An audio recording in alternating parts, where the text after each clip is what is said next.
Question है हमारा, the shopkeeper buys two mobile. यहाँ पे ये दो मोबाइल खरीद रहा है at the same cost price, मतलब दोनों मोबाइल का जो कॉस्ट प्राइस है, कीमत है, वो कैसी है हमारी, सेम है। ठीक, ही सेल्स वन कैमरा। अच्छा, दो मोबाइल वो बेच रहा है तो एक कैमरा यहाँ पे क्यों बेचेगा, वो बाद में मोबाइल ही बेचेगा। ठीक है, तो एक मोबाइल उसने बेचा है profit of 18% and other at 10% less. दो मोबाइल बेच रहा है, खरीदा दोनों को सेम प्राइस में है। मान लो 100 रुपये का फ़ोन खरीदा तो 100 रुपये का दूसरा फ़ोन खरीदेगा। फिर मान लो CP1 हमारा सपोज 100 रुपये है, CP2 क्या है हमारा, वो भी 100 रुपये है, मतलब दोनों की कॉस्ट प्राइस जो है वो सेम है। अब सेलिंग प्राइस की अगर मैं बात करूँ, selling price 1 equal to profit है 18%, दैट्स मीन 118% में वो बेच रहा है। और सेलिंग प्राइस 2 की अगर मैं बात करूँ तो वो बेच रहा है 90 रुपीज़ में। ठीक है, अगर आप ऐसा करना चाहो तो ऐसा भी सोल्व कर सकते हो। ठीक, अब यहाँ पे उसने टोटल प्रॉफिट पूछा है उसने, अगर तो टोटल कॉस्ट प्राइस कितनी होगी हमारी, 200 टोटल कॉस्ट प्राइस हो गई। ठीक, और टोटल सेलिंग प्राइस कितनी होगी हमारी, तो ये हो गई हमारी 208। ठीक है, अब मतलब यहाँ पर डिफरेंस कितना है, डिफरेंस है 08 का, किस पर है, 200 का, 200 पे है। और इसका अगर हम 100% निकालेंगे तो हमारे पास आंसर आएगा 4%। That's mean 4% is the right answer. Option पे मत जाओ, ऑप्शन इज रॉन्ग। 4% जो है हमारा, वो हमारा प्रॉफिट है, क्योंकि ये प्लस में है ना, क्योंकि 200 कॉस्ट प्राइस है और टोटल सेलिंग प्राइस 208 है। ठीक, तो ये एक तरीका होता है सोल्व करने का। अगर मैं इसको दूसरा तरीका आपको बताऊँ सोल्व करने के लिए, तो वो भी बहुत ईजी है, जो कि आपको सीखना जरूरी है। ठीक है, ऐसे क्वेश्चन में जिसमें cost price 1 is equal to cost price 2 हो, तो उसमें हम ये नहीं देखते कि कॉस्ट प्राइस है कितने की, क्योंकि बहुत सारे क्वेश्चंस रहते हैं जिसमें पूछा जाता है कि कॉस्ट प्राइस 14,998 रुपये हैं। फिर वो अगर हम ऐसा सोल्व करेंगे जिस मैनर से अभी हमने किया है, तो वो थोड़ा सा बहुत ज़्यादा लेंदी हो जाएगा। ठीक है, और हमें टाइम लगेगा आंसर लाने में। तो इसके लिए हम क्या करते हैं, एक छोटी सी ट्रिक अपनाते हैं। ट्रिक ये है कि जब भी ऐसे क्वेश्चन आएंगे जिसमें कॉस्ट प्राइस सिमिलर हो, सेम हो, तो हम क्या करेंगे, हम निकालेंगे यहाँ पे एवरेज। ठीक है, एवरेज का यहाँ पे कॉन्सेप्ट लगाएंगे। फॉर एग्जांपल अगर मैं आपसे बोलूँ, क्वेश्चन में क्या था कि उसने एक मोबाइल को 18% से बेचा प्रॉफिट पे, तो प्लस 18%। प्लस क्यों, क्योंकि यहाँ पे प्रॉफिट मैंने लिया है। ठीक, और दूसरे को उसने बेचा है -10% लॉस पे। ठीक है, तो ये दोनों को हम एवरेज लेंगे। क्वांटिटी कितनी, 2 है, तो यहाँ पे इन दोनों को मैं प्लस कर दूंगा। ठीक, हमने यहाँ पे एवरेज लगा दी, टोटल प्रॉफिट या लॉस जितना हुआ और अपॉन में टोटल क्वांटिटी। ठीक है, तो यहाँ पर मेरा आंसर कितना आएगा, देखो +18 में से -10 को मैं घटाऊंगा तो मेरे पास आंसर आएगा 8 और डिवाइडेड बाय 2, क्योंकि 2 फ़ोन है ना, 2 फ़ोन को उसने बेचा, तो ओवरऑल कितना हमारा 4% का यहाँ पे प्रॉफिट आया है। ठीक है, तो इस तरह से हमें सोल्व करना पड़ता है। जब कभी भी कॉस्ट प्राइस सेम हो, हमें हमेशा एवरेज निकालना है। क्वांटिटी हमारी 3 भी हो सकती है, तो इस केस में तीनों क्वांटिटी जो भी बोल रहा है, +18 है, -20 है, जो भी वाट एवर, हमें वहाँ सब लिखना है, सबका प्लस करना है और अपॉन में 3 लिखना है। ठीक है, 4 रहेगा तो 4 की क्वांटिटी जो भी है, अगर लॉस है तो लॉस वाली वैल्यू माइनस वाली लगा देना है, सबको प्लस करना है और अपॉन में 4। ठीक है, तो ये हमें ओवरऑल प्रॉफिट या लॉस हमें पता चल जाएगा। अब यहाँ पे प्लस का साइन है, ठीक है, इसलिए हमारा यहाँ पे प्रॉफिट है। अब किसी किसी केस में माइनस का साइन आएगा तो उस समय हमारा लॉस हो जाएगा। ठीक है, ठीक है, तो ये क्वेश्चन जो आपने देखा है अभी, आप उसको इस तरह से भी सोल्व कर सकते हैं और इस तरह से भी सोल्व कर सकते हैं, तो आंसर दोनों ही केस में से हमारा सेम आएगा। ठीक है, ये जो MCQ जो है, ये क्वेश्चन, ये जो ऑप्शन है वो थोड़े गलत हैं।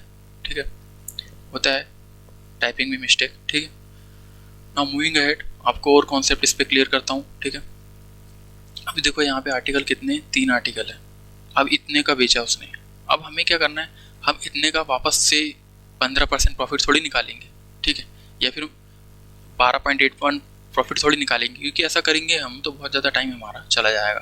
तो इंस्टेड ऑफ डूइंग दिस हम क्या करेंगे, इसको हटा देंगे सबसे पहले तो, क्योंकि हमें क्या निकालना है, एवरेज निकालना है।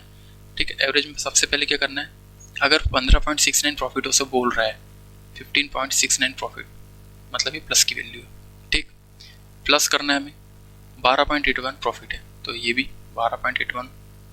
ठीक, और फिर 10.5 लॉस हो गया, तो -10.5। माइनस क्यों आया, क्योंकि यहाँ पे ये लॉस है। अब ये 3 क्वांटिटी है तो यहाँ नीचे 3 कर देंगे और इसका एवरेज निकाल लेंगे। ठीक है, ओके ठीक। तो इस टोटल आएगा यहाँ पे 18 by 3 where your answer is 6%। अगर ये जो है ये है प्लस में, दैट्स मीन कि हमारा 6% का प्रॉफिट है।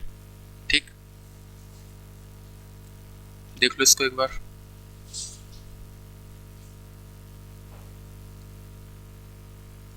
Moving ahead, a person bought 585 pens for 39.89 each. He sold 468 of them at a loss of 5%. He wants to gain 10% on the whole, then his gain percent on the remaining pens. This question is slightly different. इसमें क्या है कि हमारे पास total quantity दी है pen की और उन pen को उसने, ठीक है, 39.89 रुपये में खरीदा और इसने बेचा है 4868 पेन को लॉस ऑफ 5%, और हमें चाहिए टोटल ओवरऑल जो गेन है वो चाहिए 10%। तो बचे हुए पेन उसको हमें कितने परसेंट में बेचना चाहिए? This is the question. सबसे पहली बात, अगर मैं आपसे बोलूँ कि मेरे पास कोई चीज़ 5 पेन है, सपोज 5 पेन है मेरे पास, ठीक, जिसमें से मैंने 4 पेन को है -5% से, मतलब 5% लॉस से मैंने बेच दिया, तो मेरा ओवरऑल जो लॉस है वो कितना हुआ? 4 पेन पे 20% का लॉस हुआ ऑब्वियसली। ठीक है, ये बात समझ में?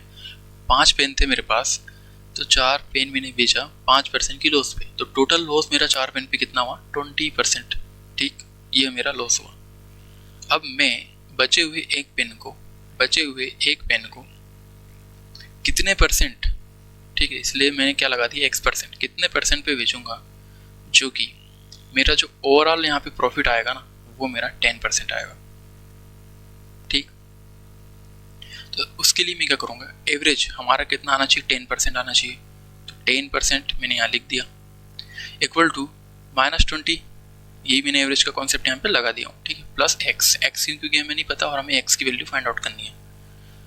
हमारे पास क्वांटिटी कितनी है? 5 क्वांटिटी है, तो यहाँ पे 5। अब इसको अगर आप सोल्व करोगे तो ये 5 जाके इधर जाएगा, ये हो जाएगा हमारा 50, और ये इधर जब जाएगा तो ये +20 हो जाएगा। दैट्स मीन एक्स की वैल्यू हमारी कितनी आ गई?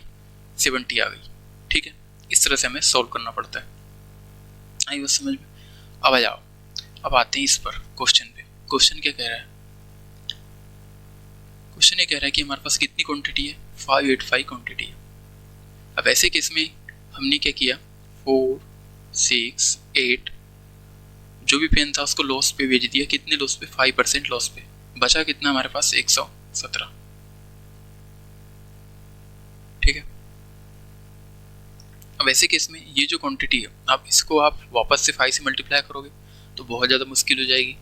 इसको भी आप वापस से जितना भी आएगा x, ठीक है, तो उससे मल्टीप्लाई करोगे तो बहुत ज़्यादा थोड़ा सा लेंथी हो जाएगा। उसके लिए हम क्या करेंगे, एक शॉर्ट ट्रिक अपनाएंगे। हम इसको डिवाइड कर लेंगे रेशियो में। ठीक है, अगर देखेंगे हम किससे कट रहा है इसको। ठीक है, तो अगर मैं इसको काटूँ, रेशियो में बना दूँ, तो ये मेरा बन जाएगा 1 और 4। तो ये क्वेश्चन सिमिलरली इस तरह से बन गया। ठीक, मतलब कि 4 वस्तु को उसने 5% लॉस पे बेचा, मतलब टोटल 20% का लॉस, और यहाँ पे x%, और ओवरऑल हमें जो प्रॉफिट चाहिए वो चाहिए 10%। ठीक, जो पहले हमने क्वेश्चन सोल्व किए थे वही वाला ये क्वेश्चन बन गया है। ठीक है, ओवरऑल हमें 10% चाहिए, तो 10% को हमने यहाँ रखा, -20% प्लस x डिवाइडेड बाय 5, क्योंकि टोटल क्वांटिटी कितनी हो गई हमारी यहाँ पे? 5 हो गई। Then 50 + 20 is equal to 70। तो टोटल जो है हमारा 70% से हमें इसको बेचना पड़ेगा। 70% क्या है? ये x की वैल्यू है। दैट्स मीन कि हमें 117 जो पेन है उसको 70% प्रॉफिट से बेचना चाहिए, तब जाकर हम ओवरऑल जो है 10% का प्रॉफिट कर पाएंगे। ठीक है, आई बात समझ में? देख लो इसको एक बार।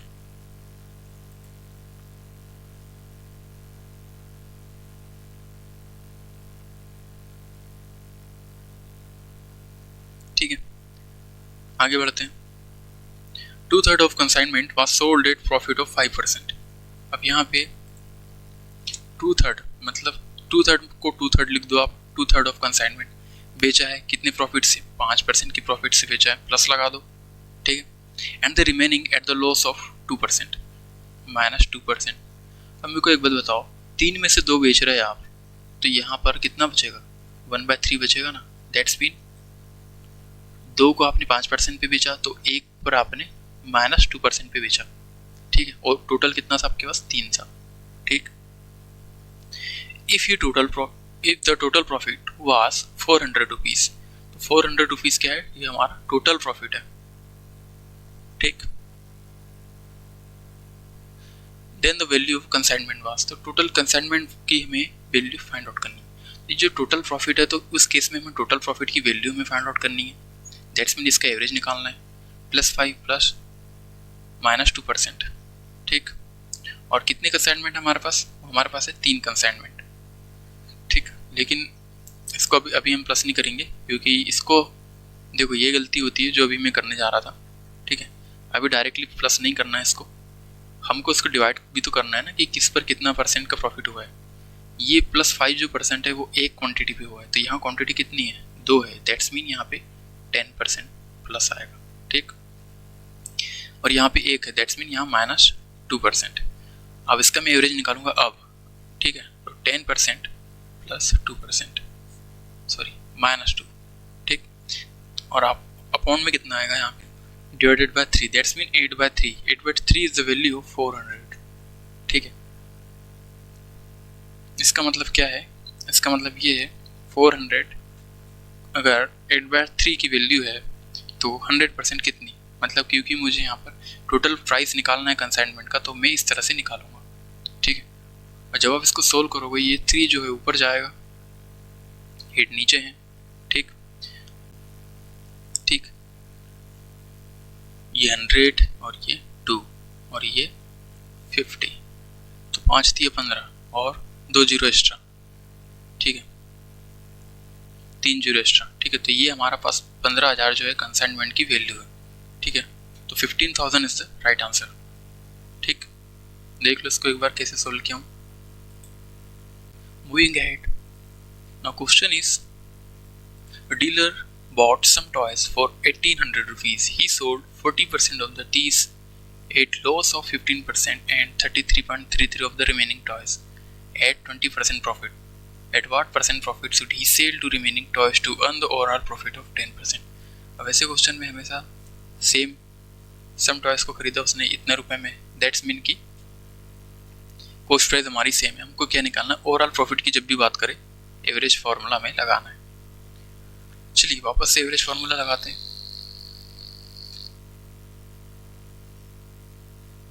देखो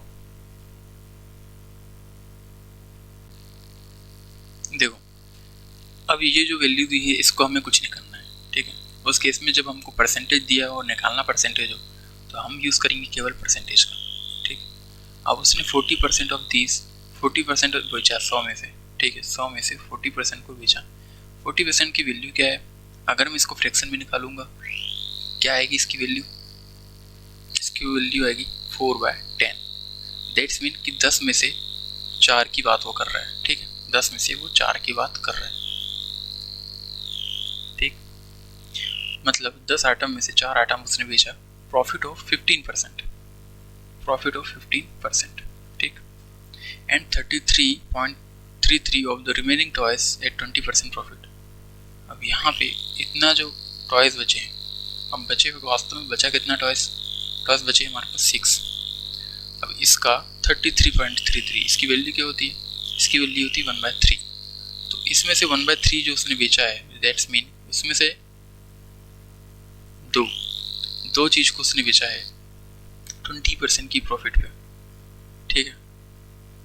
आई बात समझ में? मैंने क्या किया, 10 चीज़ें थी, 4 चीज़ें 15% प्रॉफिट से बेची, बचा कितना? 6। तो 6 चीज़ें का 33.33%, 6 चीज़ें का मतलब बची हुई चीज़ें का 33.33% मैंने निकाला, तो वो कितना आया? 2, ठीक है। आई बात समझ में? तो उसको मैंने बेचा 20% प्रॉफिट पे। अब क्या कह रहा है question? At what % profit should he sell the remaining toys. अब बचे कितने? देखो 4 ये हो गए, 6 हो गए, 6 हो गए, तो बचा कितना है? 4। अब कितना बचा है? 4 बचा है, ठीक है। तो वो बोल रहा है कि अब ये जो 4 है इसको कितने में बचेगा कि जो ओवरऑल प्रॉफिट है वो हमारा कितना आएगा? 10% आएगा, मतलब इसको x% से वो बेचेगा तभी ओवरऑल जो है 10% आएगा। अब तक हमने ये सीखा था कि 10% को हम यहाँ लिख देते थे क्योंकि ये एवरेज की वैल्यू है। अब यहाँ पे हम 15 चौ 60 कर देंगे, ठीक है, प्लस 60 प्लस 20/2 दैट्स मीन 40%, ये भी प्लस में एंड, ठीक है, एक सेकेंड, ये लॉस में ना आई थिंक लॉस ऑफ 15% है, ठीक, तो यहाँ प्लस नहीं आएगा, माइनस आएगा, ठीक है, और यहाँ पे 4 × x, ठीक, और यहाँ डिवाइड में 10, ठीक है। जब आप इसको सोल्व करोगे तो आपके पास आंसर आ जाएगा, ठीक है, ये हो गया हमारा 100, ठीक है, -60 तो ये जाके प्लस बन जाएगा और ये प्लस है तो ये माइनस बन जाएगा, ठीक है, इक्वल टू 4x। अब ये हो गया हमारे पास कितना 160 - 40 that's mean 120 divided by 4 that's mean ये 30% हमारा यहाँ पे आंसर आया।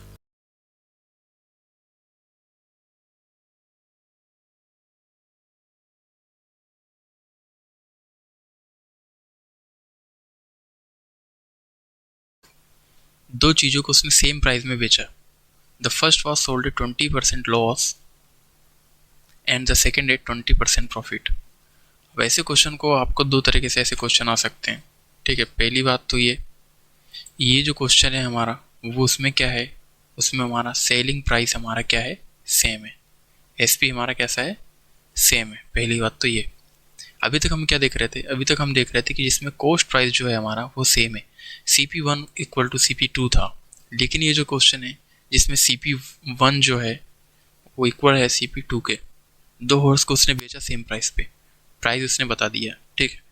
अब ऐसे क्वेश्चन में मेरे पास दो क्वेश्चन आएंगे जिसमें दो कंडीशन होगी।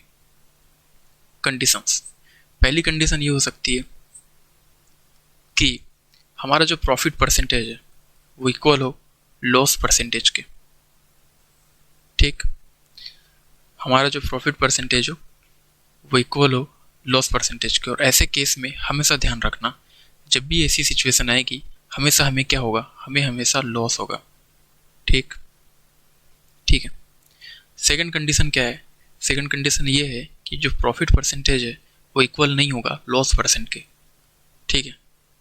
और इसको हम सोल्व करेंगे रेशियो मेथड से, रेशियो मेथड से, ठीक। और ये जो है जिसमें profit percentage is equal to loss percentage है वो सोल्व होगा एक फॉर्मूला से जो कि -x²/100। ये फॉर्मूला आपको कहीं ना कहीं याद आ रहा होगा, ये हमने पढ़ा था परसेंटेज में जब हम सक्सेसिव रेट निकालते थे और दोनों की वैल्यू जो थी, ठीक है, ए और बी याद रखो, ठीक है, वो सेम थी, ठीक है। मतलब पहले अगर 10% का लॉस है तो माइनस सक्सेसिव डिस्काउंट लगा है तो अगेन 10% का फिर से लगेगा, ठीक है। तो फिर हमने एक फॉर्मूला बनाया था, याद किया है आपने, तो वो हमेशा लॉस में आता था, माइनस में आती थी वैल्यू, है ना। तो वही वाला ये फॉर्मूला है -x²/100। अब ये क्वेश्चन में ये फॉर्मूला को हम पुट करते हैं। अब देखो यहाँ पे एक लॉस है और एक प्रॉफिट है, एक प्रॉफिट है एक लॉस है। अब इसमें केस में क्या करेंगे हम, ये जो वैल्यू दी है ये हमारे कोई काम की नहीं है, बस हमें बेवकूफ़ बनाने के लिए ये दी है ताकि हम इसमें उलझे रहे, ठीक है। तो ये प्लीज़ ध्यान देना इसी क्वेश्चन में। तो हमें कुछ नहीं करना है, फॉर्मूला पुट करना है x² जो कि माइनस में रहेगा एंड 100। माइनस क्यों, क्योंकि हमेशा लॉस हो रहा है, ये माइनस जो है वो इंडिकेट कर रहा है हमेशा लॉस को, ठीक है। क्या करना है हमें, कुछ नहीं, 20% लॉस है 20% प्रॉफिट है डिवाइडेड बाय 100, और माइनस क्यों, क्योंकि लॉस में हमारा आंसर आएगा, ठीक है। ये हो गया हमारा 400/100 दैट्स मीन हमारे पास जो आंसर आएगा वो आएगा लॉस ऑफ 4%, ठीक। जब कभी भी प्रॉफिट परसेंट इस इक्वल होगा लॉस परसेंट के, हमेशा और हमेशा लॉस ही होगा, ठीक है। चलिए moving ahead. 2 horses were sold for 2489 rupees. यहाँ पे भी सेलिंग प्राइस जो है हमारी वो सेम है। The first was sold at 8.3% loss and second at 8.3% profit. Find the overall profit and loss. तो हमें कैसे आइडेंटिफाई करेंगे, देखो पहली बात तो ये इतना लॉस हुआ है, जो लॉस हुआ उतना ही प्रॉफिट हुआ, इसका मतलब हम क्या फॉर्मूला रखेंगे यहाँ पे x²/100। तो ये फॉर्मूला का पुट कर लोगे और आप इसको सोल्व करोगे, ठीक है।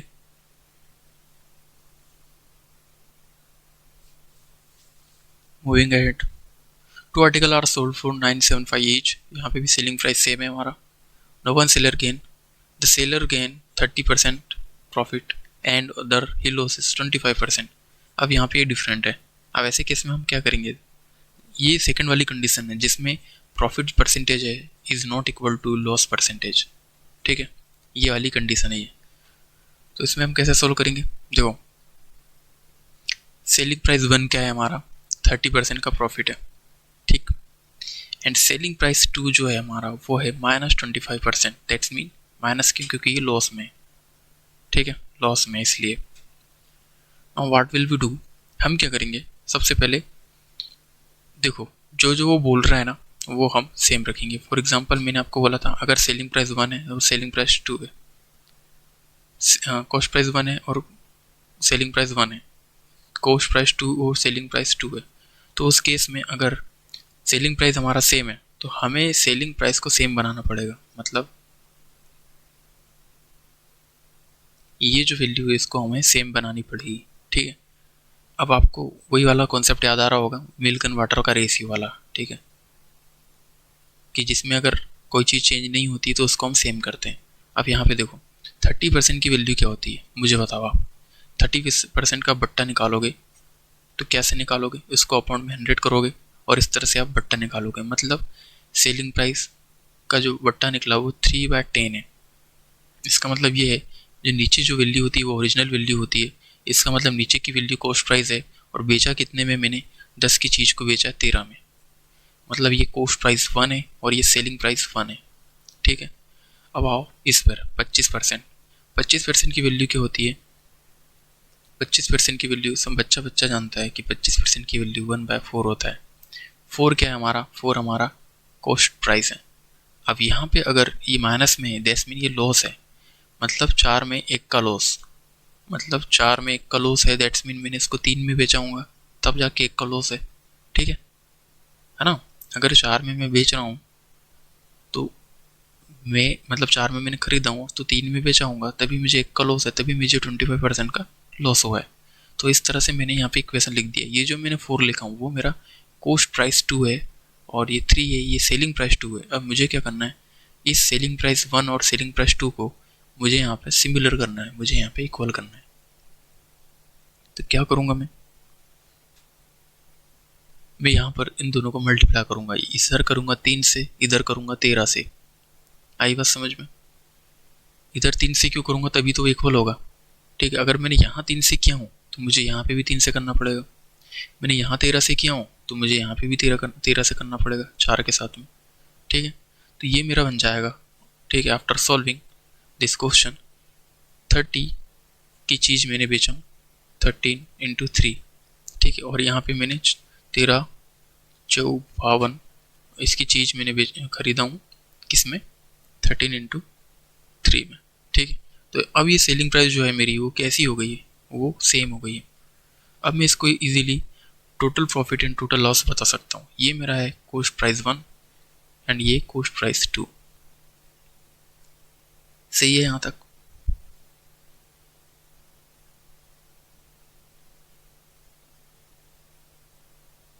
ठीक है,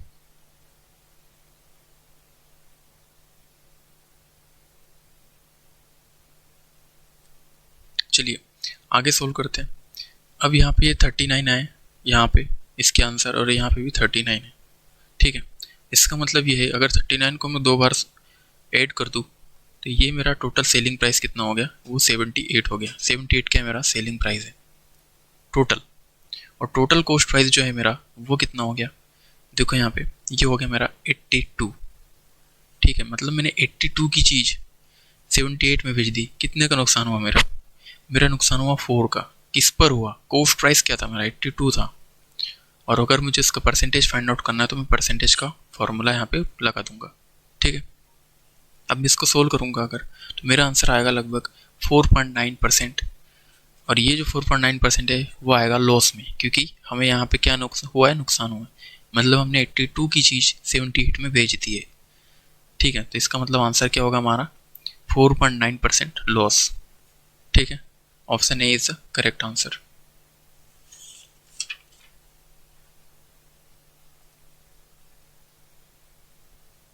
moving ahead, a shopkeeper sold to article 8, इस प्राइस पर उसने बेचा, वो no one on one he gain, या मतलब यहाँ पर 19% का प्रॉफिट है, एंड अदर ही लॉस 11%, यहाँ पे लॉस है 11% का। अब उसका ओवरऑल हमें प्रॉफिट एंड लॉस बताना है, ठीक है। जब भी परसेंटेज की बात दिया, परसेंटेज को हमें निकालना है और परसेंटेज दे रखे हो तो हमें क्वांटिटी की कोई भी ज़रूरत नहीं पड़ती है, इतना हमेशा ध्यान रखना, ठीक है। अब यहाँ पे हम सोल्व करेंगे सेम मैनर में, ठीक। मतलब selling price 1 is equal to 19%, selling price 2 equal to -11%। Selling price 1 से 19% का प्रॉफिट हुआ है, इसका मतलब हम इसको वैसे भी सोल्व कर सकते हैं फ्रैक्शन में न जाके। 100 की चीज़ जो है उसको हमने बेचा 119 में, और 100 की चीज़ जो है उसको हमने बेचा 11% लॉस पे, दैट्स मीन 89 में, ठीक है, ख़त्म। अभी टोटल कॉस्ट प्राइस और टोटल प्रॉफिट हमें फाइंड आउट करना है, इसको इक्वल करके। इसको इक्वल कर दो, 119 इंटू 89 कर दो, और 89 इंटू 119 कर दो। इस सेलिंग प्राइस को हमें इक्वल करना है। अब उसके लिए हमारे पास एक ही तरीका है, या तो हम इधर 89 का मल्टीप्लाई करें, और इधर अगर मल्टीप्लाई करेंगे 89 का तो इधर भी मल्टीप्लाई करना पड़ेगा 89 से। सेम मैंने में इधर 119 का और इधर भी 119 का, लेकिन एक और तरीका है, इसको हम क्रॉस मल्टीप्लाई कर सकते हैं, इसको इस तरह, इसको इस तरह, और आपस में इन दोनों को इस तरह, ठीक है। तो ये हमारा हो जाएगा 119 इंटू 89, ठीक है, और ये हमारा बन जाएगा 8900 एंड 11900, ठीक है। अब ये जो टोटल है, ये टोटल हमारा कॉस्ट प्राइस है, और ये डबल बार आएगा, क्यों? क्योंकि दोनों इक्वल है, सेम रहेंगे, तो ये जो है हमारा टोटल है selling price. If you solve this further तो हमारे पास आंसर आएगा इधर 20,800, ठीक, और इधर टोटल जो सेलिंग प्राइस आएगा वो आएगा 21182, ठीक है। इसका मतलब ये है कि हमने कोई चीज़ 20,800 में खरीदी और 21,182 में बेची, दैट्स मीन हमारा पास टोटल ओवरऑल प्रॉफिट या लॉस हमारे पास कितना है। तो इसका डिफरेंस लेंगे तो वो डिफरेंस है 382 का, किस पर? कॉस्ट प्राइस हमारी है 20,800 और 100, ठीक है। इसको हम फर्दर सॉल्व करेंगे तो हमारा आंसर विल भी लगभग एवरेज 1.8 के आसपास हमारा आंसर आएगा, जो कि रहेगा प्रॉफिट में, ठीक। अच्छा, ये बहुत ज़्यादा लेंदी प्रोसेस हो गई है, जिसमें हमने इतना सारा मल्टीप्लाई करने की ज़रूरत पड़ रही है। इसके लिए एक और मेथड है, इसका एक फॉर्मूला एक्चुअल में, ठीक है। यहाँ फॉर्मूला मैं लिख देता हूँ, ठीक। देखो, फॉर्मूला इसी है कि जब भी हमारा सेलिंग प्राइस सेम हो, क्या हो, सेलिंग प्राइस हमारा सेम हो, तो हम यहाँ पे ओवरऑल परसेंटेज निकालते हैं, प्रॉफिट है या लॉस है। तो उसके लिए हम कैसे क्या करेंगे, फॉर्मूला ये है कि 100 x plus y again 2x y, और अपोन में आएगा 200 प्लस x प्लस y, ठीक है। सो दिस इज फॉर्मूला,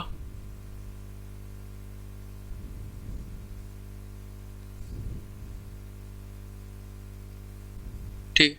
यहाँ पे जो हमारा x है, x हमारा अभी इस केस में क्या है, इस केस में हमारा +19 है, और y जो है हमारा वो है -11। तो हमें बस ये वैल्यू रखना है 19 की और -11 की। तो यहाँ पे अगर हम रखेंगे और सोल्व करेंगे तो हमारे पास ओवरऑल प्रॉफिट लॉस हमारा आ जाएगा। अगर वैल्यू प्लस में आएगी तो हमारा प्रॉफिट है, वैल्यू लॉस में आएगी तो हमारा नेगेटिव है, दैट्स इट।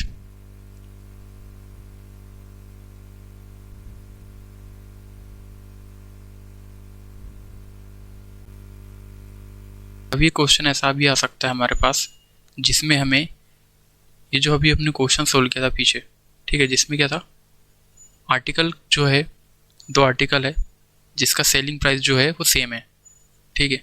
तो उस क्वेश्चन में फॉर एग्जांपल ऐसा भी क्वेश्चन आ सकता है, जैसे कि Radha bought a fridge and washing machine together for 57,300 rupees. She sold the fridge for 15% profit and washing machine at the loss of 24% and both are sold at same price. मतलब यहाँ पे दोनों को जो बेचा गया है वो सेम प्राइस पर बेचा गया है। तो यहाँ पूछ रहा है cost price of washing machine. Cost price of washing machine या फ्रिज जो भी बोला है वो कैसे निकालेंगे, तो देखो ध्यान से। अब ऐसे क्वेश्चन में हमेशा जो दिया गया है वो हमें सबसे पहले लिख लेना है, ठीक है। क्या बोल रहा है वो कि सेलिंग प्राइस ऑफ, मान लो फ्रिज है ना, फ्रिज की selling price equal to selling price of washing machine. इस तरह से मैंने यहाँ पे लिख दिया, ठीक है। नाउ अब सब जानते हैं कि सेलिंग प्राइस जो है फ्रिज अगर 100 रुपये की है तो उस पर कितने का फ़ायदा है, 15% का, ठीक है। तो क्या मैं इसको ऐसा लिख सकता हूँ कि देखो 100 हर चीज़ होती है ना, तो उस पर 15 का फ़ायदा मतलब 115, ठीक है। इसको मतलब रेशियो के तरीके से हम लिखते हैं, है ना। And selling price of washing machine मान लो 100 की है तो वो लेस पर बेची है 24%, दैट्स मीन 76, 100 माइनस 24, ठीक है। नीचे जो 100 लिखा हुआ है वो एक्चुअल में कॉस्ट प्राइस रहा होगा उसका, और ऊपर उसका सेलिंग प्राइस, ठीक है। अब इसको जो कट रहा है काट दो, ठीक है। अब इसका रेशियो बना लो। अब मैं फ्रिज की बात करूँ तो फ्रिज को मैंने 76 में ख़रीदा होगा और वॉशिंग मशीन को मैंने कितने में ख़रीदा होगा, 115 में। तब जाकर मैं दोनों को सेम प्राइस पर, यानी कि मैंने उनको कितने में ख़रीदा, 57,300 रुपये में ख़रीदा। ये प्राइस 76 और ये वॉशिंग मशीन, ये दोनों साथ में कंबाइन वाले का ये वैल्यू है। दैट्स मीन दोनों को मैंने टुगेदर ख़रीदा 57,300 रुपये में। तो मैं ये दोनों को प्लस वैल्यू करके, यानी कि 76 प्लस 115 जो कि कॉस्ट प्राइस की वैल्यू है, उसको मैं यहाँ रखूँगा। ये टोटल को मैं कंबाइन करूँगा 191 होगा। और मुझे क्वेश्चन कितना पूछा गया है, किसके बारे में पूछा गया है, cost price of washing machine. तो वॉशिंग मशीन का यहाँ पे कॉस्ट प्राइस क्या है, देखो यहाँ पे कॉस्ट प्राइस है 115, तो मैं यहाँ पे 115 लिखूँगा और यहाँ पे इसको सोल्व कर दूंगा। जो भी आंसर आएगा वो मेरा कॉस्ट प्राइस आ जाएगा। अगर मुझसे पूछता कि फ्रिज की कॉस्ट प्राइस क्या है तो उस केस में मैं यहाँ 76 लिखता। हमें केवल ये वैल्यू दी है कॉस्ट प्राइस की टुगेदर की, तो हमने टुगेदर का वैल्यू लिखा कॉस्ट प्राइस वाला, ठीक है। आई बात समझ में। इसी को इस तरह से हम सोल्व करते हैं जब भी हमसे पूछा जाए, ठीक है। Selling price of fridge is equal to selling price of washing machine, दोनों को साथ में रखते हैं, ठीक है। रेशियो हम उसका बनाते हैं, ठीक है। अगर 100 की चीज़ रही होगी तो वो 115 में हमने इसको बेचा है, और 100 की चीज़ रही होगी तो 76 में इसको बेचा है। तो इस तरह से इसका जस्ट अपोजिट हो जाता है और यहाँ पर हमारे पास क्या आता है, कॉस्ट प्राइस उसका निकल के आ जाता है जब आप इसको सॉल्व करोगे, ठीक है। तो ये हमारा टोटल जो आंसर आएगा वो लगभग आएगा 34,500, ठीक। इस तरह से कभी भी आप सोल्व करना ऐसे क्वेश्चन को, ठीक है। ये सेलिंग प्राइस सेम वाले ही क्वेश्चन है। अगर आपके पास ऐसा क्वेश्चन आए जिसमें आपको बोले कि ये person sell 2 article for 5,000 each, अब यहाँ पे दोनों आर्टिकल को सेम प्राइस पे वो बेच रहा है, मतलब कि यहाँ पे भी सेलिंग प्राइस जो है हमारा वो कैसा है, एसपी हमारा सेम है। अब यहाँ पे एक कंडीशन है, कंडीशन ये है कि नो लॉस और नो प्रॉफिट हुआ है पूरे ट्रांजेक्शन में, ठीक है। ओवरऑल ट्रांजेक्शन में if one is sold eight 16 सही 2/3, 16 सही 2/3 की वैल्यू क्या होती है 1/6, ठीक है। ये लॉस है, दैट्स मीन 6 पे 1 का लॉस, ठीक। Then the other is sold at what profit. अब इस केस में आपको एक क्वेश्चन आता है होगा परसेंटेज का, जिसमें मैंने आपको बताया था कि अगर शुगर की प्राइस 20% बढ़ गई तो खपत हमें कितनी कम करनी पड़ेगी। उसमें हम क्या रखते थे, ओवरऑल जो ट्रांजेक्शन था वो हमारा सेम रहता था, ठीक है। तो यही इस केस में हम यही करेंगे, नो लॉस नो प्रॉफिट वाला केस है। दैट्स मीन 1 का लॉस है 6 पे, दैट्स मीन 6 की चीज़ को हमने 5 पे बेच दिया, ठीक है। तो ये जो है हमको सेम रखना पड़ेगा। इसका मतलब ये है कि यहाँ पे ऐसी कोई वैल्यू होगी जो हमारी सेम है, तभी तो हमारा जो भी आंसर आएगा यहाँ पे वो हमारा सेम रहेगा, ठीक है। अगर यहाँ मैं 5 लिखता हूँ तो ये टोटल कितना हो रहा है, 10 हो रहा है, ठीक है। मैंने सबसे पहले क्या किया, मैंने केवल इस क्वांटिटी को मैंने लिखा 6 से 5 हो रहा है। एक क्वांटिटी मतलब ये एक आर्टिकल की मैं बात कर रहा हूँ, एक आर्टिकल, ठीक। और यहाँ पे अगर मैं सेकंड आर्टिकल की बात करूँगा तो वो हम इस तरह से निकालेंगे, ठीक है। मतलब हमें यहाँ पे सेम रखना है। तो ये 5 है यहाँ, तो मैंने 5 की वैल्यू रख दिया, तभी हमारा सेम आया, 10 आया। तो मैं यहाँ पे 10 लिख दूंगा क्योंकि मुझे नो प्रॉफिट नो लॉस चाहिए, ये दोनों चीज़ मुझे सेम चाहिए। तो उस केस में क्या, मैं ऐसा कुछ यहाँ पे वैल्यू रखूँगा जिसका प्लस करने के बाद मेरे यहाँ पे 10 आया। तो ऐसी कौन सी वैल्यू है वो है 4। मतलब वो 4 की चीज़ रही होगी जिस पर 1 के फ़ायदे से मैंने उसको बेचा। ठीक है, दैट्स मीन 1 का फ़ायदा 4 पे, क्योंकि हम क्या देखते हैं, कॉस्ट प्राइस देखते हैं। ठीक है, प्रॉफिट लॉस बताने के लिए। तो इसका मतलब ये है कि हमें उसको 25% प्रॉफिट पर बेचना पड़ेगा। ठीक है, दिस इज द आंसर। तो ये कंडीशन हमेशा ध्यान रखना जब भी ऐसे क्वेश्चन आए जिसमें नो प्रॉफिट नो लॉस की बात अगर कर रहा है, और मतलब इसमें 2 कंडीशन रहेगी। पहली कंडीशन तो रहेगा एसपी जो है हमारा सेम रहेगा, और सेकंड कंडीशन रहेगी नो लॉस और नो प्रॉफिट वाली। उस केस में हम इस तरह से इसको सोल्व करेंगे, राइट।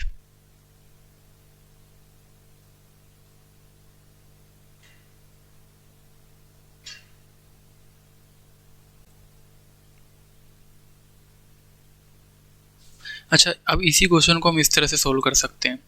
अब जैसे हमें डायरेक्टली पता लगाना था कि इनिशियल वैल्यू क्या थी, मतलब ये वाली वैल्यू। ठीक है, तो उस केस में जैसे हम आपने क्वेश्चन देखा होगा कि ए की सैलरी से बी की सैलरी 10% बढ़ी है, तो बी की सैलरी ए की सैलरी से कितनी कम है। इस तरह के टाइप के जो क्वेश्चन है, सेम वैसे ही क्वेश्चन आपको प्रॉफिट लॉस में आ सकता है, जिसमें आपसे पूछा जाए कि अगर एक आर्टिकल को हमने इस पर लॉस पर बेचा है, फॉर एग्जांपल यही क्वेश्चन लेते हैं, लॉस पर बेचा है 1/6 के, मतलब 16 से 2/3 के लॉस पे। ठीक है, लॉस है इसलिए यहाँ पे माइनस साइन आया। तो उसको हम डायरेक्टली ए बी रूल जैसा ही एक रूल है, not the A B rule, A B rule is the different rule, लेकिन यहाँ पे हम उसी तरह से इसको सॉल्व कर सकते हैं। एक ही लाइन का आंसर है, ठीक है, 1 लाइन का आंसर है। नाउ हम क्या करेंगे, जिसका अपोजिट लिखेंगे। ठीक है, इसका जस्ट अपोजिट लिखेंगे, जैसे -1 है तो इसका +1 लिख देंगे। ठीक है, और यहाँ पे इसका डबल करेंगे, हम ऊपर का डबल करके इसमें से माइनस करेंगे। दैट्स मीन कि -2 इसमें से कर देंगे। दैट्स मीन यहाँ पे आएगा 4, और 1/4 की वैल्यू हमें पता है 25% होती है, तो हम सेकंड आर्टिकल को 25% प्रॉफिट से बेचेंगे। ठीक, ओके। सो इस तरह से हम इसको सोल्व करना पड़ता है। अब देखते हैं आगे किस तरह से हम इसको और फर्दर क्वेश्चन को कैसे सोल्व कर सकते हैं। मान लो आपके पास कोई क्वेश्चन आए, ठीक है, फॉर एग्जांपल लॉस हुआ है एक आर्टिकल पे। ठीक है, कितना लॉस हुआ है, 1/5 लॉस हुआ है। तो आप सेकंड आर्टिकल को कितने में बेचोगे जिसमें नो प्रॉफिट नो लॉस होगा। उस केस में आप क्या करोगे, जस्ट पहले ऊपर देखोगे क्या साइन है, -1 है, आप +1 लिख दोगे। ठीक है, अब उसका डबल करके आप इसमें से माइनस कर दोगे। इसका डबल कितना होगा, -2। तुम 5 में से -2 करोगे तो आपके पास आंसर आएगा 3। दैट्स मीन सेकेंड आर्टिकल को हमें 33.33% प्रॉफिट से बेचना पड़ेगा। ठीक है, आई बात समझ में। मुझे यहाँ पे प्रॉफिट हुआ है 1/6 का। ठीक है, तो मैं क्या करूँगा, मुझे दूसरे आर्टिकल को कितने में बेचूँ जिसमें नो प्रॉफिट नो लॉस हो, यानी कि cost price is equal to selling price हो। क्या हो, cost price is equal to selling price. ठीक, तो मैं क्या करूँगा, +1 है तो मैं -1 करूँगा। अब इसका डबल में करूँगा, डबल कितना होगा, +2। ठीक है, अब मैं 6 में से 2 जोड़ दूंगा, 6, 7, 8 हो जाएगा, मतलब 1/8। फॉर एग्जाम्पल एक आर्टिकल पर को आपने बेचा -11 से 1/9% पे, इसकी वैल्यू क्या होती है, 1/9। माइनस है तो माइनस ऊपर लगा देंगे। अब इसको सेकंड आर्टिकल को आप कितने में बेचोगे जिससे नो प्रॉफिट नो लॉस हो, यानी कि cost price is equal to selling price वाले कंडीशन। क्या करोगे आप, जस्ट इसका अपोजिट करोगे। -1 है, आप +1 कर दोगे, इसका डबल करोगे और इसमें से माइनस कर दोगे। दैट्स मीन यहाँ पे आएगा नीचे 7। ठीक है, और 1/7 की वैल्यू कितनी होती है, 1/7 की वैल्यू होती है 14 से ही 2/7%। ठीक है, तो इतने प्रॉफिट पर हमें उसे बेचना पड़ेगा सेकंड आर्टिकल को, जिससे हमारा कॉस्ट प्राइस इक्वल हो जाएगा सेलिंग प्राइस के। ठीक है, मान लो अगर यहाँ पे मैं लिखूँ 12 से 1/2%, इसकी वैल्यू होती है 1/8, ये प्लस में। हमने इसको इतने प्रॉफिट में बेचा एक आर्टिकल को, तो सेकंड को कितने में बेचेंगे जिससे हमारा नो कॉस्ट नो प्रॉफिट हो जाएगा, मतलब no loss no profit. Then +1 है तो -1 लिखेंगे, इसका डबल करेंगे, और इसी अगर ये प्लस है तो नीचे प्लस कर देंगे। दैट्स मीन 8, 9, 10, मतलब 1/10% हमें नुकसान झेलना पड़ेगा।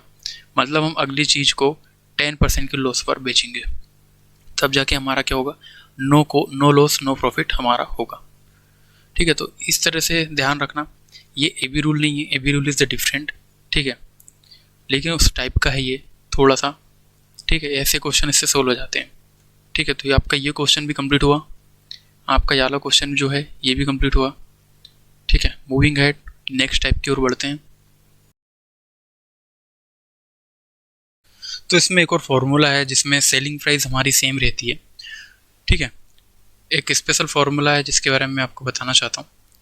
देखो, इसमें स्पेशल फार्मूला जो है वो है हमारा सेलिंग प्राइस, एक सेकेंड,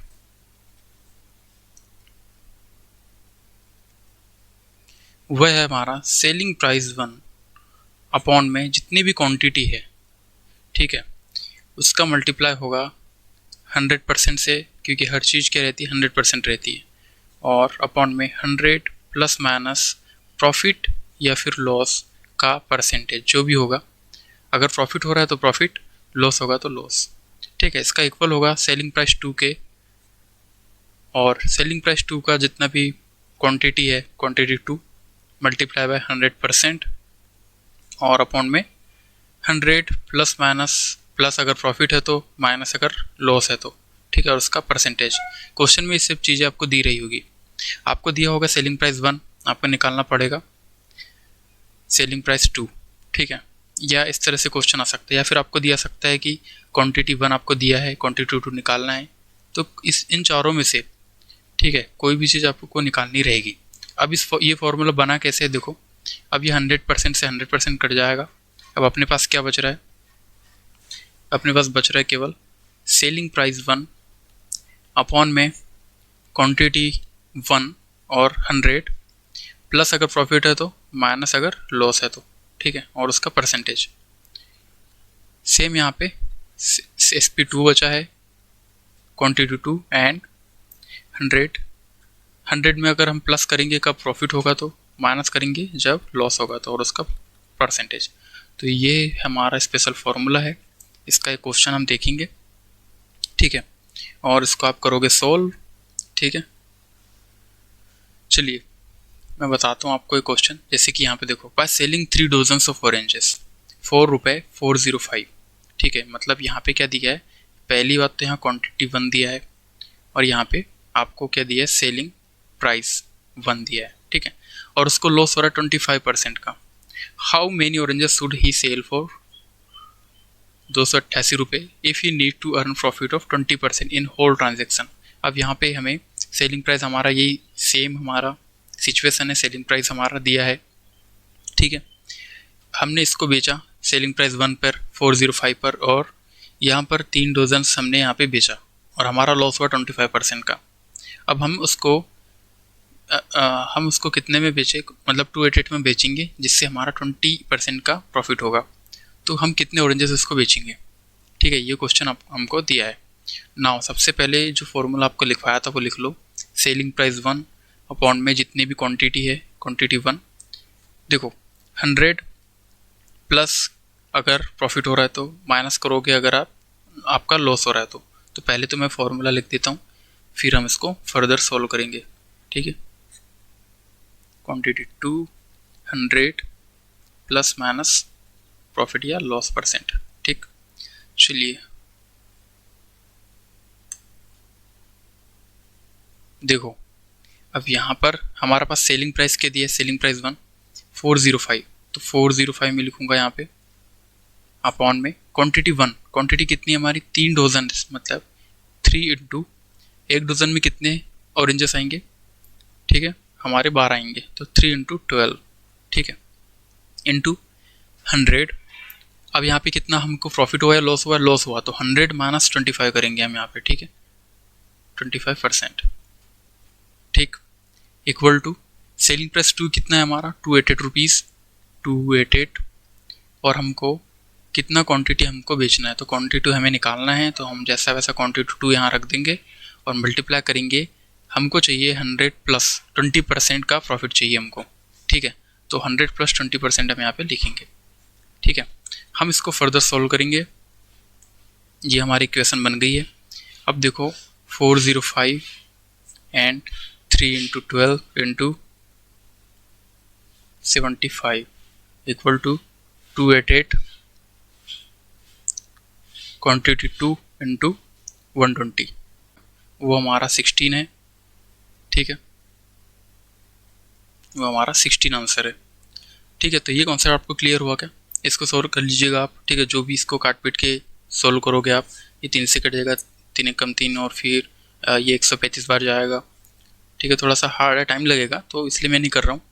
ठीक है, तो आप इसको कर लीजिएगा सॉल्व। इस तरह से क्वेश्चन भी आते हैं, बस आपको ये कॉन्सेप्ट को मुझे समझाना था और ये स्पेशल फॉर्मूला आपको याद रखना है। ठीक है, चलिए अब आपको एक और चीज़ बताता हूँ मैं। अगर मैंने लिखा हूँ फॉर एग्जाम्पल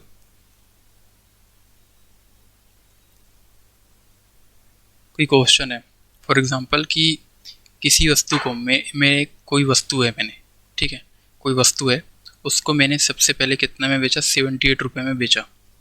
ठीक है, और जो मुझे प्रॉफिट परसेंट जो मुझे प्राप्त हुआ है, ठीक है, वो मुझे दोगुना हुआ है किसके, अगर मैं इसको 69 में बेचता, अगर मैं उसको 69 में बेचता तो 69 में जो मुझे प्रॉफिट प्राप्त हुआ है, तो उसका 2 गुना प्रॉफिट मुझे यहाँ प्राप्त हुआ है 78 रुपये में बेचने में। आई बात समझ में? ये है मेरा क्वेश्चन। ठीक है, क्वेश्चन मेरा क्या है कि कोई कॉस्ट प्राइस है, उसको मैंने 69 में बेचा तो मुझे 1% का प्रॉफिट हुआ है, और उसी को मैं 78 में बेच रहा हूँ तो मुझे डबल प्रॉफिट हो रहा है। कितना? 69 का डबल, 69 में जितना हो रहा था उसका डबल %। ठीक है, तो इस तरह से हमें इसको इक्वल बना देना है। अगर वो बोलेगा कि 3 गुना हुआ तो यहाँ पे 2x की जगह हम 3x कर देंगे। ठीक है, जिस तरह से भी कंडीशन बोल रहा है उस तरह से हम इसको सोल्व करेंगे। मैंने आपको बताया था बटरफ्लाई मेथड स्टार्टिंग में ही, तो ये वैसे ही हम इसको सोल्व करेंगे।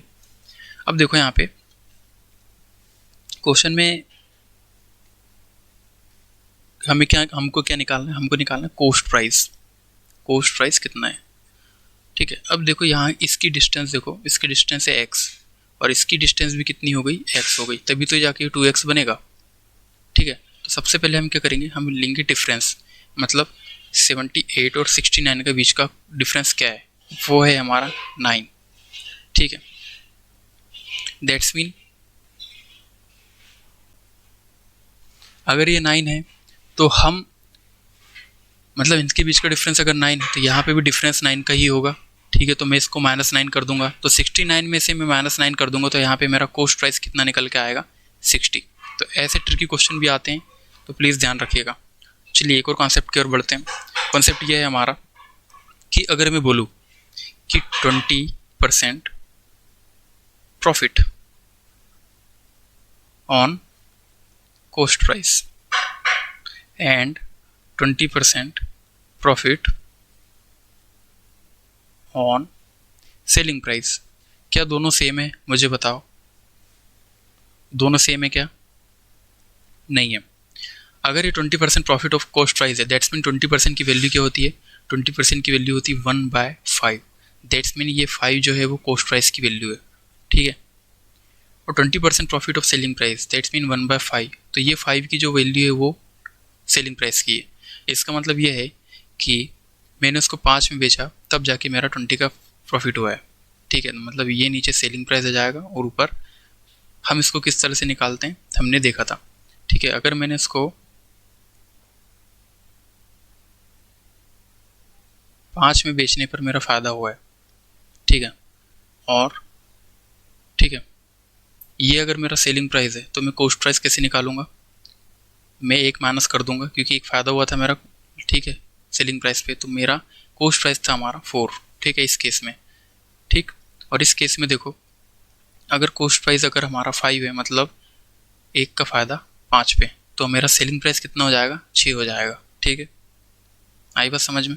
तो इसको अगर क्वेश्चन आपसे पूछा जाए, फॉर एग्जांपल 12.1/2% लॉस हुआ है ऑन कॉस्ट प्राइस, तो मुझे बताओ कि सेलिंग प्राइस में कितना का लॉस हुआ है, सेलिंग प्राइस में कितना लॉस। ठीक है, फिर से देख लो, 20% profit on cost price and 20% profit on selling price, दोनों सेम नहीं होता है, दोनों में अंतर रहता है। जो यहाँ पे वैल्यू दी है आपको 20%, वो किसकी है? नीचे जो वैल्यू आएगी वो आएगी कॉस्ट प्राइस की, मतलब एक का फ़ायदा 5 पे, तो नीचे कॉस्ट प्राइस है तो 5 पर फ़ायदा है, तो सेलिंग प्राइस हमारा कितना होगा? 6 होगा, ठीक है। और 20% प्रॉफिट ऑन सेलिंग प्राइस, तो 5 की जो वैल्यू है वो सेलिंग प्राइस की है। अगर 5 सेलिंग प्राइस है और वो एक जुड़कर बना है 5, तो उसमें से एक माइनस करेंगे तो हमारा कॉस्ट प्राइस आ जाएगा जो कि है 4। तो यहाँ पर हम ए बी रूल लगा सकते हैं। कैसा? ठीक है, अभी जो हमने पिछली बार देखा था, जैसे कि 12 से ही 1/2 की वैल्यू क्या होती है? वो होती है हमारी 1/8। लॉस है तो माइनस कर देंगे हम। अब जस्ट इसका अपोजिट हम क्या करेंगे? हमें सेलिंग प्राइस का हमें लॉस निकालना है कितना हुआ, तो हम क्या करेंगे? जस्ट इसका अपोजिट करेंगे, और इसका अपोजिट क्या होता है?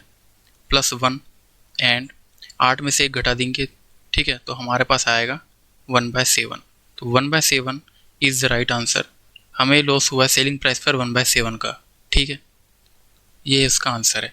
इसी तरह से आप बहुत सारी कुछ चीज़ें निकाल सकते हो। फॉर एग्जांपल मान लो 1/5 का प्रॉफिट हुआ है आपको, प्रॉफिट हुआ है किस पर? कॉस्ट प्राइस पे। तो मुझे बताओ सेलिंग प्राइस पर आपको कितना प्रॉफिट हुआ है? प्रॉफिट कितना हुआ है? ठीक है, सेलिंग प्राइस पे। तो क्या करोगे आप? जस्ट इसका अपोजिट करोगे, -1, ठीक है, और 5 में 1 जोड़ दोगे, 6।